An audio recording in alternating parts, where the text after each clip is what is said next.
I want to start by kind of getting both of your initial takes. Everyone before us has already talked about what went on in Wisconsin yesterday, but I have a bigger conversation to spin off of that. But I want to start with Styx. What are your thoughts on what happened yesterday in Wisconsin?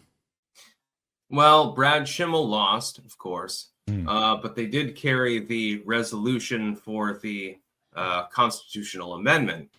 Problem is that now they've decided to vote in a person who's going to vote against that constitutional amendment quite clearly. So it's going to be very interesting to see what happens here on out. I would have liked a different outcome. I think we both promoted Brad Schimmel ourselves, and he should have won, but came just close, if that makes sense. Yeah, I mean, not quite there.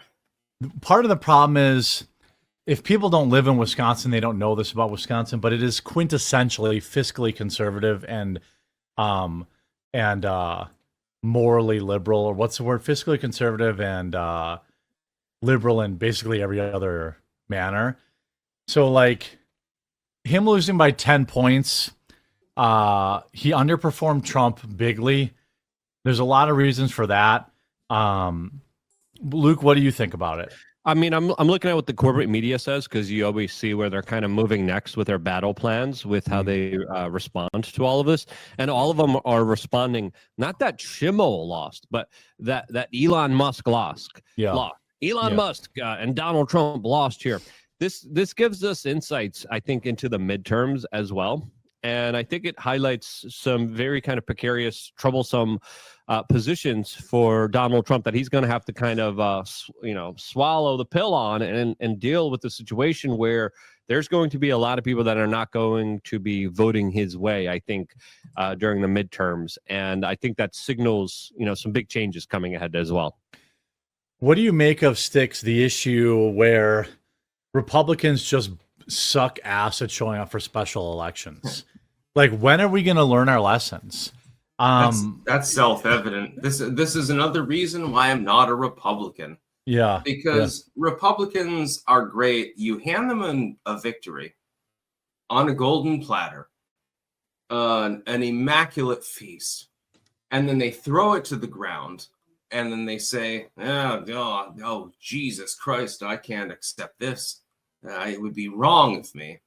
And this has happened over and over and over again. This is another reason why I'm not a conservative. This is what, as somebody who lives here and who's on the ground, I think there is a combination of issues. I want to break off a whole different segment on how Roe v. Wade affects purple states, because most people who don't live here seem to be retarded. And they don't understand how brutal that issue is.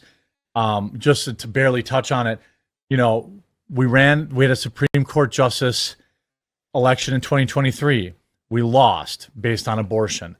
We had Eric Hovde, who lost based on abortion. We had Brad Schimmel, who lost based on abortion. The GOP is not getting any better at dealing with this. But to keep it in this segment, here's what I think happened.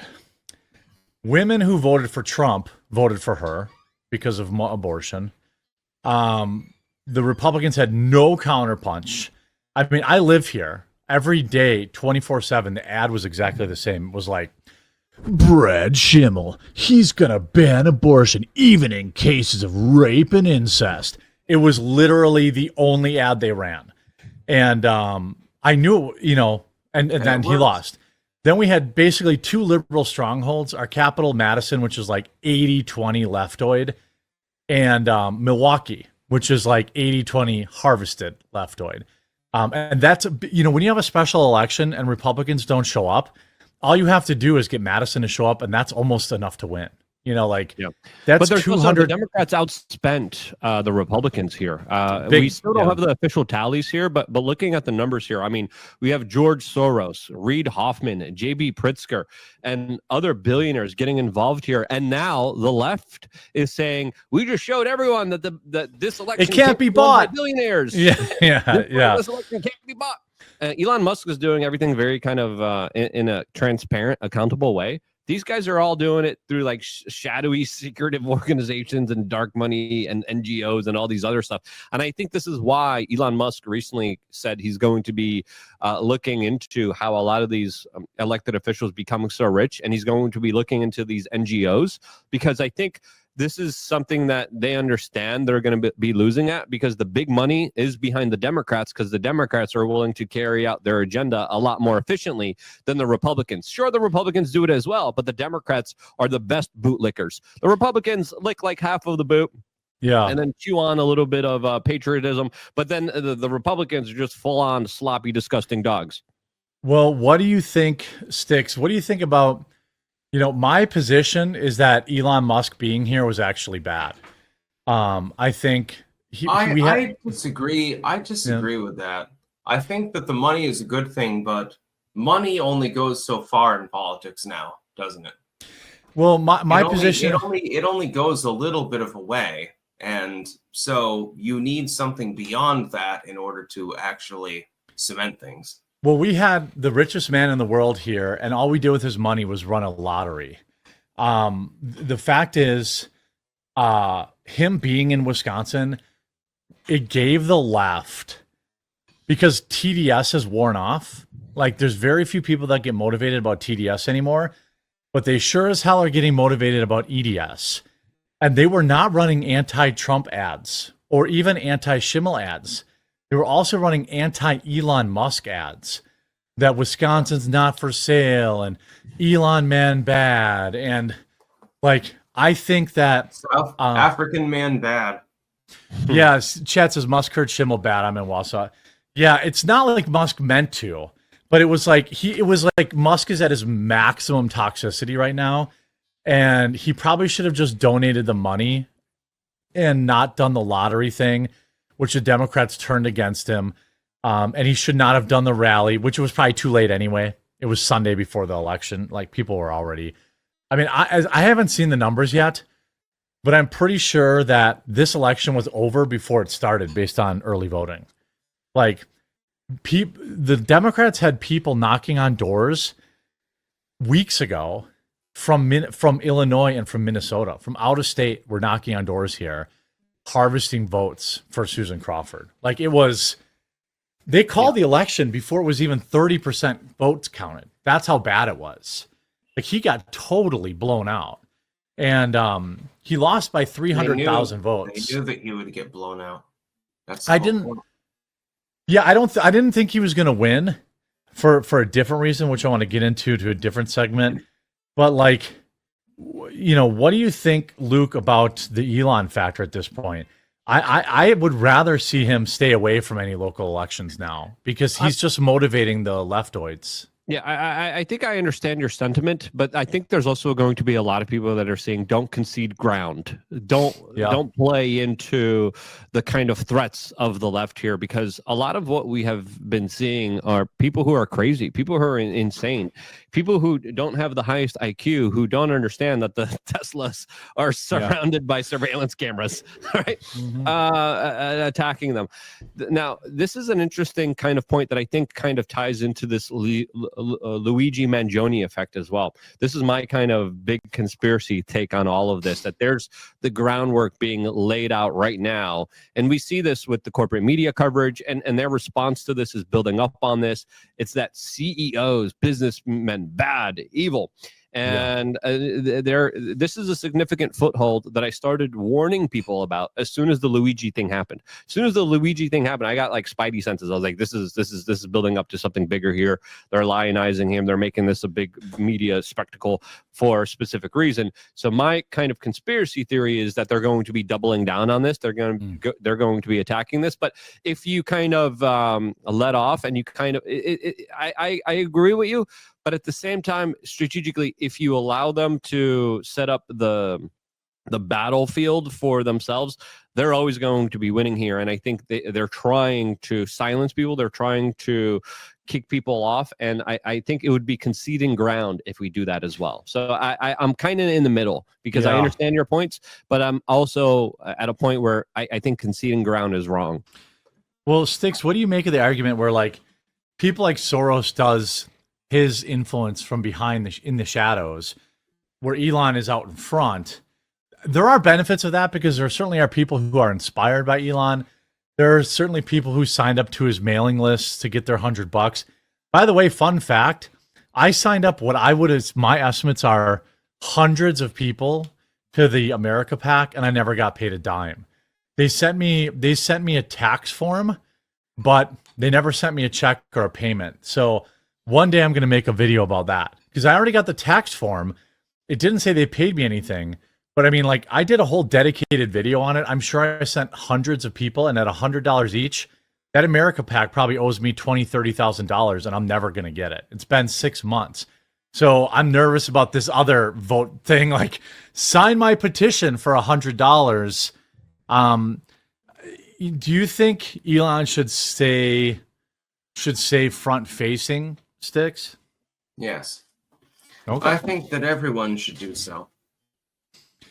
Well, then I don't think anyone should back down at this point. I think that's a terrible idea.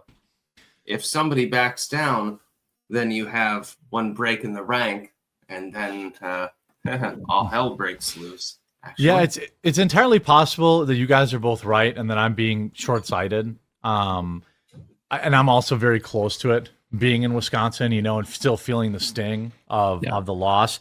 But if the left had their way, they would be like, everyone needs to stay away. Everyone's toxic. Everyone's horrible. So if Elon goes away, there's going to be a new target. There's going to be a new person that they're going to see. Oh yeah, it's Charlie Kirk. He's the one, and they're all going to mobilize and activate because I think the left is becoming smarter and they understand now the attacks against Trump aren't working. They're kind of backfiring. They're kind of lionizing and making Trump more popular the more they attack him. But let's go after his support crew. Let's go after his second in command. And as soon as Elon steps away from the limelight, it's going to be someone else that they're going to be attacking and going after. You're probably not wrong. Okay, I'll concede that. However, I think that if we look at Wisconsin, it may be a blip because I don't think Schimmel is ever going to win with or without Elon. In fact, it may have been a bigger blowout. The biggest reason I think Republicans lost is because Democrats were in the state. Retarded. What's that? Because they're fucking retarded. Oh, yeah, well, that. But, it's because their people were in our state a month ago harvesting ballots. And, that mattered. This election was won by 300,000 ballots. I mean, if you sent 2,000 people to door knock, you could harvest 50,000 of them pretty easy. Especially if you just go to Madison and Milwaukee. Where that you don't even have... when I was doing door knocking with TPUSA, we use an app to figure out, if a house was a friendly or not, essentially. A friendly or a non-neolib. You just go to Madison, you just knock on every door because you have an 85% chance it's going to be a friendly. So I think part of the big problem is, we have to get out-of-state money out of these local elections. This is the most expensive Supreme Court election ever, I think. And, it's all that money pouring in nationally from people who really have no interest, should have no real interest in this. And it's hard as a small state to counteract that. How is Brad Schimmel going to overcome $100 million invested from you know what I mean? He had no chance. They were outspending Republicans 3-1. He had no chance with the amount of money that was pouring in against him. Yeah, the huge amounts of money, I think, made the difference here. And, we saw it really wasn't as prominent as it was in the last election, the presidential election, the federal election, but it was a different kind of circumstance. It was a different situation. this right now does highlight how overwhelmingly, yes, the left has the billionaires. The left has all the big money. The left has a lot of the kind of institutionalized establishment kind of forces behind them. They did it with Donald Trump. They overspent Donald Trump too. They had more money than Donald Trump did. Donald Trump was able to, pull it out. But usually, especially when it comes to local elections, the money does determine the outcome here.